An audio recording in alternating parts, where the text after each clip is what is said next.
Welcome to our YouTube channel. Hello friends, आज हम आप लोगों को यूपी बोर्ड कक्षा 12th की बुक का जो क्वेश्चन है उसको सॉल्व कराने जा रहे हैं। ठीक है, तो बहुत से टॉपिक हैं बुक में देखो, आपका पहला टॉपिक है संबंध फलन, जिसको इंग्लिश में बोलते हैं रिलेशन एंड फंक्शन। दूसरा टॉपिक है इनवर्स ट्रिग्नोमेट्रिक फंक्शन, प्रतिलोम त्रिकोणमितीय फलन। तीसरा टॉपिक है सारणिक और जिसको डिटर्मिनेंट बोलते हैं। और चौथा टॉपिक है आव्यूह। और उसके बाद है आपका अवकलन, और उसके बाद अवकलन के अनुप्रयोग। ये जो फर्स्ट बुक है 12th की यूपी बोर्ड की, इसमें इतने टॉपिक हैं। तो फर्स्टली हम स्टार्ट करने वाले हैं आव्यूह। आव्यूह आप लोगों को बता देंगे, उसके बाद सारणिक स्टार्ट करेंगे, फिर अवकलन चलेगा। ठीक है, तो फर्स्ट हम आव्यूह स्टार्ट करने वाले हैं, मैट्रिक्स। तो आव्यूह किसे कहते हैं ये देख लीजिए आप। आव्यूह मैट्रिक्स फर्स्टली हम बता दें आप लोगों को कि आव्यूह का जो नोटेशन होता है, आव्यूह को हम इस ब्रैकेट के अंदर लिखते हैं। आव्यूह को हम इस ब्रैकेट के अंदर भी लिख सकते हैं। ये आव्यूह को नोट करने का तरीका है। इसको ए बराबर ऐसे देखिए, ए बराबर कुछ भी इसमें हम ऐसे दिए रहते हैं। और आव्यूह में हमेशा एक रो और एक कॉलम में एलिमेंट लिखे जाते हैं। तो number of row equal to, जो नंबर ऑफ रो है, नंबर ऑफ रो हम लेट कर लेते हैं। लेट माना हमने नंबर ऑफ रो n, और नंबर ऑफ जो कॉलम है, नंबर ऑफ कॉलम है वो m है। तो जो मैट्रिक्स का यदि कोटि पूछेगा कि मैट्रिक्स की कोटि क्या है, तो हम मैट्रिक्स का एलिमेंट इसमें लिखने के बाद हम m क्रॉस n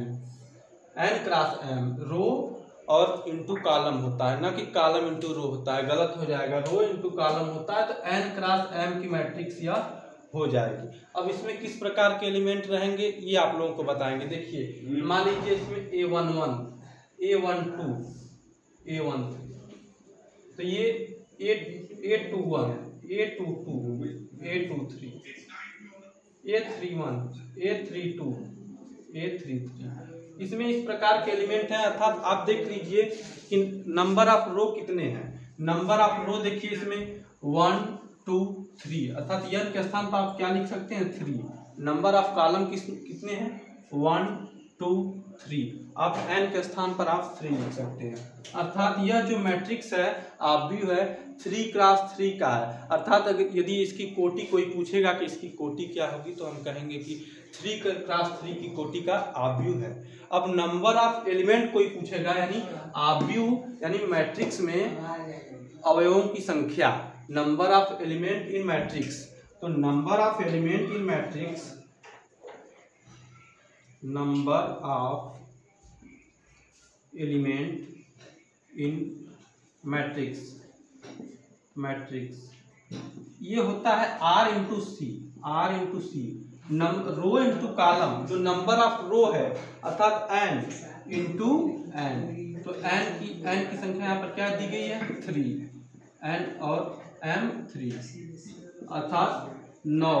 जो अवयव है अर्थात एलिमेंट है, number of element in matrix वो 9 है। ठीक है, तो ये आपका एक प्रकार का ओवरव्यू है। इसे मतलब इसको रिप्रेजेंट कैसे करते हैं, क्या बेसिक चीजें हैं, ये सब है। अब इसके बाद टाइप ऑफ मैट्रिक्स, जो आव्यूह के प्रकार होते हैं उसको हम बताएंगे। देखिए फ्रेंड्स, हम आव्यूह किसे कहते हैं उसका रिप्रेजेंटेशन सब बता चुके हैं। अब टाइप ऑफ मैट्रिक्स यानी आव्यूह के जो प्रकार है उसको बताएंगे। तो जो पहला टाइप है आव्यूह का, स्तंभ आव्यूह, अर्थात आप इसको बोल सकते हैं, स्तंभ आव्यूह को आप बोल सकते हैं कॉलम मैट्रिक्स। तो कॉलम मैट्रिक्स का मतलब होता है एक मैट्रिक्स होती है जो कि कॉलम में पूरे के पूरे एलिमेंट होते हैं 1 2 3। ये आपका कौन सा मैट्रिक्स हो गया, ये आपका स्तंभ आव्यूह अर्थात कॉलम मैट्रिक्स हो गया। और बात करें पंक्ति आव्यूह की, अर्थात रो मैट्रिक्स। तो जब रो मैट्रिक्स की बात करते हैं, तो देखिए रो मैट्रिक्स की बात करते हैं तो नंबर ऑफ जो एलिमेंट होंगे वह हो जाएंगे पंक्ति में, अर्थात 1 2 3। ये आपका पंक्ति आव्यूह हो गया, ठीक है। इसको कहते हैं row matrix, column matrix, row matrix. अब बात करते हैं वर्ग आव्यूह की। जब वर्ग आव्यूह की बात करते हैं तो वर्ग आव्यूह के लिए आपका कंडीशन होना चाहिए number of element in row equal to number of element in column, ठीक है। अर्थात n बराबर m होना चाहिए, ये आपका कंडीशन रहेगा, तभी जा करके वर्ग आव्यूह अर्थात वर्ग आव्यूह होगा, ठीक है। तो देख लीजिए यहाँ पे किस प्रकार के एलिमेंट रहेंगे, a11, a12, a13, ठीक है। नहीं, पहला पंक्ति पहला रो, पहला पंक्ति दूसरा रो, पहला पंक्ति तीसरा रो, इस प्रकार। अब यहाँ पे a21, a22 और a23, a31, a32 और a33 अर्थात 3 क्रॉस 3 अर्थात m बराबर n, ये देखिए कंडीशन सेटिस्फाई किया यहाँ पे, m बराबर n अर्थात number of row equal to number of column. तो जा कुल मिलाकर के ये आपका वर्ग आव्यूह हो गया, ठीक है। अब वर्ग आव्यूह हो गया। अब हम चौथा बताएंगे विकर्ण आव्यूह किसे कहते हैं, ठीक है। तो विकर्ण आव्यूह इसको बोलते हैं डायगोनल मैट्रिक्स, ठीक है। तो डायगोनल मैट्रिक्स किसे कहते हैं, देखिए मैट्रिक्स होगा एक m क्रॉस n का मैट्रिक्स होगा और number of element in diagonal अर्थात डायगोनल का मतलब विकर्ण। देखिए ये विकर्ण होता है किसी भी, जैसे आप ये ट्रायंगल पढ़े, ये आप ये पढ़े हैं चतुर्भुज, तो चतुर्भुज में क्या होता है, ये इसका विकर्ण होता है, आप ऐसे काट देते हैं ये विकर्ण होता है। इसी तरह आप मैट्रिक्स में ये विकर्ण हो गया। तो विकर्ण को छोड़ करके और सब एलिमेंट आपके जीरो हो जाएंगे, और सब जितने भी एलिमेंट हैं ये जीरो हो जाएंगे केवल विकर्ण को छोड़ करके, ठीक है। तो ये 1 2 3 विकर्ण को छोड़ करके ये सब जितने भी एलिमेंट हैं ये जीरो हो गए, अर्थात ये कौन सा हो गया, विकर्ण आव्यूह हो गया। अब बात करें तत्समक आव्यूह। तत्समक आव्यूह को इंग्लिश में क्या बोलते हैं, तत्समक आव्यूह को बोलते हैं आइडेंटिटी मैट्रिक्स। तो आइडेंटिटी मैट्रिक्स भी वही होता है, डायगोनल एलिमेंट ही होते हैं, लेकिन डायगोनल एलिमेंट इक्वल हो जाता है अर्थात 1 के इक्वल हो जाते हैं। देखिए क्या होता है यहाँ पे डायगोनल एलिमेंट, जैसे मान लीजिए कोई आव्यूह दिया है, यहाँ पे पूरे एलिमेंट 0 है, 1 1 1। अब इसके जो सामने के एलिमेंट है सब 0 0 कर दे, लेकिन ये 1 1 1 है, अर्थात यह कौन सा आव्यूह हो गया, ये तत्समक आव्यूह हो गया। इसको आइडेंटिटी मैट्रिक्स बोलते हैं। अब बात करते हैं अदिश आव्यूह की, अर्थात अदिश आव्यूह का मतलब स्केलर मैट्रिक्स। तो स्केलर मैट्रिक्स वह मैट्रिक्स होता है जिसमें डायगोनल एलिमेंट बराबर नहीं होते हैं, मतलब डायगोनल एलिमेंटों में समानता नहीं होती है। जैसे ये जो अदिश आव्यूह है, देखिए अदिश आव्यूह की इंग्लिश में बोलते हैं स्केलर मैट्रिक्स। स्केलर मैट्रिक्स वह मैट्रिक्स होती है जिसमें डायगोनल एलिमेंट 1 के बराबर नहीं होते हैं, बट कुछ भी हो सकते हैं। जैसे यहाँ पे √3 कर दिया, √3 कर दिया, √3 कर दिया, बट इक्वल होने चाहिए। डायगोनल एलिमेंट इक्वल होना चाहिए, बट 1 के इक्वल नहीं होना चाहिए। नहीं तो 1 के इक्वल हो जाएगा तो आपका तत्समक आव्यूह अर्थात आइडेंटिटी मैट्रिक्स हो जाएगा, ठीक है। तो ये देखिए आपका हो गया, ये हो गया आपका अदिश आव्यूह। अब स्क्रीनशॉट ले लीजिए इतने का और आगे बताते हैं। देखिए अगला टॉपिक है समान व असमान आव्यूह। समान और असमान आव्यूह किसे कहते हैं, देखिए हम बताते हैं समान आव्यूह किसे कहते हैं। समान आव्यूह, समान आव्यूह के लिए यह कंडीशन होना बहुत ही आवश्यक है, aij बराबर bij, ठीक है, तब जाकर के ये आपका समान आव्यूह होगा। जैसे यहाँ पे हमने कोई एलिमेंट ले लिया 2 3 0 1, अब यह इक्वल होना चाहिए bij, अर्थात आव्यूह में ही हो और जो एलिमेंट है वह इसके समान हो, अर्थात 2 3 0 1। अब इसको हम कह सकते हैं यह समान आव्यूह है, अर्थात इक्वल मैट्रिक्स है। अब हम अनइक्वल मैट्रिक्स अर्थात असमान आव्यूह की बात करेंगे। तो यदि ये देखिए, यदि हम इसको यहाँ पे इसको रो और कॉलम को हम चेंज कर दिए, तो रो और कॉलम को चेंज कर दिए, तो 0 1 को यहाँ पे लिख दिए और 2 3 को यहाँ पे लिख दिए, तो ये आपका क्या हो गया, असमान मैट्रिक्स। यह मैट्रिक्स समान नहीं है, अर्थात यह अनइक्वल मैट्रिक्स है, ठीक है। ये देखिए आपका टॉपिक समाप्त हो गया। अब कुछ न्यूमेरिकल पोर्शन है जिसको हम इस वीडियो में चर्चा करेंगे, ठीक है। तो न्यूमेरिकल बताते हैं आपको। पहला प्रश्नावली का जो पहला न्यूमेरिकल है वो आपका कोटि फाइंड आउट करना है, बताना है कि मैट्रिक्स देखिए हम प्रश्नावली 3.1 स्टार्ट करने वाले हैं, ठीक है। तो प्रश्नावली 3.1 में कम से कम कुल मिलाकर 10 क्वेश्चन हैं और 10 क्वेश्चन को हम यहाँ पे डिस्कस करेंगे 2 दिन में, ठीक है। आप लोगों को आज तो बेसिक फंडामेंटल जो भी बताए हैं, नंबर ऑफ एलिमेंट ज्ञात करना ऑब्ज्यू का, और टाइप ऑफ मैट्रिक्स यानी ऑब्ज्यू के कितने प्रकार होते हैं, ये सब हम आप लोगों को बता चुके हैं, ठीक है। तो पहला क्वेश्चन क्या है, एनसीईआरटी की बुक है, कक्षा 12 यूपी बोर्ड एनसीईआरटी की बुक है। तो 3.1 की जो पहली सवाल है, देखिए पहला क्वेश्चन क्या है। जो पहला क्वेश्चन है वो देखिए ए बराबर जो दिया है वो 2, 5 -7, ये पहले पंक्ति में दिया है। दूसरी पंक्ति में क्या दिया है, 35 -2, 5/2 एंड 12।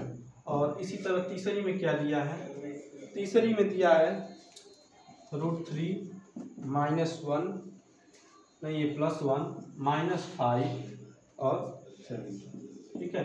ये देखिए दिया है। अब इसमें क्या पूछ रहा है, इसमें 3 क्वेश्चन किया। पहला क्वेश्चन क्या है, ऑब्ज्यू की कोटि, ऑर्डर ऑफ मैट्रिक्स, ऑब्ज्यू की कोटि। तो ऑब्ज्यू की कोटि, देखिए ऑब्ज्यू की कोटि का फार्मूला हमने आपको बताया था n क्रॉस n, वेयर जहां पे n नंबर ऑफ, ये नंबर ऑफ आपका रो है और m नंबर ऑफ कॉलम है। तो नंबर ऑफ रो आप काउंट करिए, देखिए 1 2 3, यहाँ पे 3 लिख दीजिए। अब नंबर ऑफ कॉलम देखिए 1 2 3 4 क्रॉस 4, अर्थात यह 3 क्रॉस 4 कोटि का ऑब्ज्यू है, अर्थात 3 क्रॉस 4 ऑर्डर का मैट्रिक्स है, ठीक है।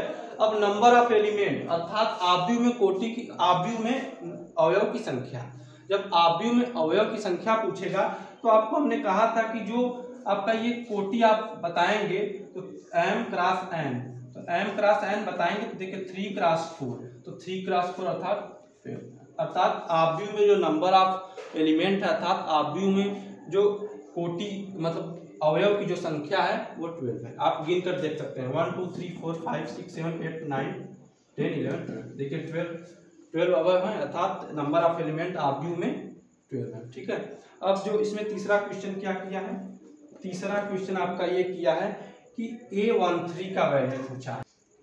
कि पहले क्वेश्चन में ये देखिए 13 की वैल्यू, A21 की वैल्यू, A33 की वैल्यू, A24 की वैल्यू और A23 की वैल्यू फाइंड आउट करनी है। अर्थात हमने आपको फार्मूला बताया था कि हमेशा पहले जो होता है ऑब्ज्यू में हमेशा रो होता है, दूसरे नंबर पर कॉलम होता है। कभी कॉलम को पहले मत लिखिएगा, नहीं तो तुरंत गलत हो जाएगा, ठीक है। हमेशा रो होता है, अर्थात पहला रो कौन सा है, देखिए पहला रो है, ये पहला रो है।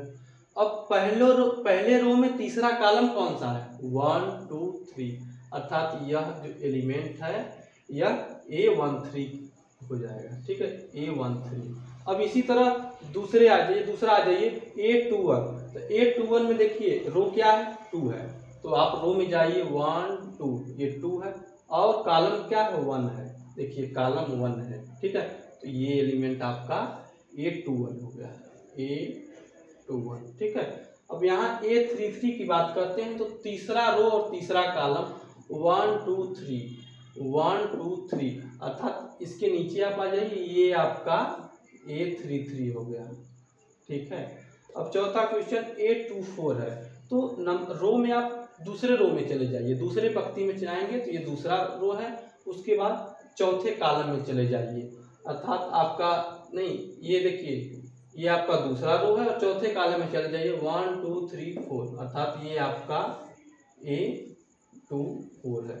अब यहाँ पे A23 की वैल्यू फाइंड आउट करना है, तो आप दूसरे रो में चले जाइए। मैंने आपको इतना सब बता दिया। अब आपको A23 की जो वैल्यू है वो कमेंट में हमको बताना है कि A23 की वैल्यू क्या होगी, ये आपके लिए होमवर्क, ठीक है। अब हम दूसरा क्वेश्चन स्टार्ट करते हैं। देखिए दूसरा क्वेश्चन क्या दिया है कि यदि किसी ऑब्ज्यू में 24 अवयव है, अर्थात number of element in a matrix are 24, तो संभव कोटियां अर्थात ऑर्डर कितने हो सकते हैं उसके, 24 है, ठीक है। और इसको हमको m क्रॉस n में बनाना है। कितने संभव पॉसिबल है ये देखिए, आप खुद कर सकते हैं बिना मैट्रिक्स बनाए। आप इसका मल्टीप्लाई करिए, आप इसका मल्टीप्लाई करिए, देखिए 2 क्रॉस 12, तो इसका विपरीत भी आप 12 क्रॉस 2 कर सकते हैं। छोटे से स्टार्ट करिए जहां से ये डिवाइड हो पा रहा है, ठीक है। अब 3 पर जाइए, 3 क्रॉस 8, तो आप 8 क्रॉस 3 भी कर सकते हैं। देखिए 4 से डिवाइड करिए तो 4 से भी डिवाइड हो रहा है, 4 क्रॉस 6, तो आप 6 क्रॉस 4 भी कर सकते हैं। अब 5 से डिवाइड करिए, नहीं होगा, 6 से डिवाइड करिए, 4 बार में कटेगा, तो 6 से ये 4 बार में डिवाइड होगा, अर्थात 6 क्रॉस 4 मैंने पहले ही कर दिया, अर्थात जो संभव कोटियां हैं वो 6 है, ठीक है। आप यहाँ पे लिख सकते हैं कि जो संभव कोटियां हैं वो 6 हैं। और दूसरा क्वेश्चन क्या दिया है इसी में, दूसरा क्वेश्चन दिया है यदि number of element in a matrix are 13, ठीक है, 13, देखिए 13 है, तब संभव कोटियां, तो आप इसको करिए, देखिए 1 से मल्टीप्लाई करिए, 1 क्रॉस 13, और ये दूसरा क्या हो जाएगा 13 क्रॉस 1, अर्थात अब किसी से यह डिवाइड नहीं होगा, अर्थात संभव कोटियां कितनी हैं, 2 हैं। और इसमें भी देखिए छूट चुका है, यहाँ पे 1 क्रॉस 24 करेंगे और 24 क्रॉस 1 करेंगे, अर्थात संभव कोटियां इसमें 8 है, इसमें 8 है, इसमें संभव कोटियां 2। यही आपका दूसरा क्वेश्चन है। अब जो तीसरा क्वेश्चन है वो जस्ट इसी प्रकार है, वो आप लोगों को खुद से करना है। इसमें तीसरा क्वेश्चन क्या है मैं आप लोगों को बता दे रहा हूँ। तीसरा क्वेश्चन है कि जो आव्यूह में जो नंबर ऑफ एलिमेंट है वो 18 है, तो संभव कोटियां कितनी होंगी, तो आप खुद से ट्राई करिएगा, आप लोगों के लिए होमवर्क है। और चौथा क्वेश्चन हम कल डिस्कस करेंगे। Thank you for watching my video.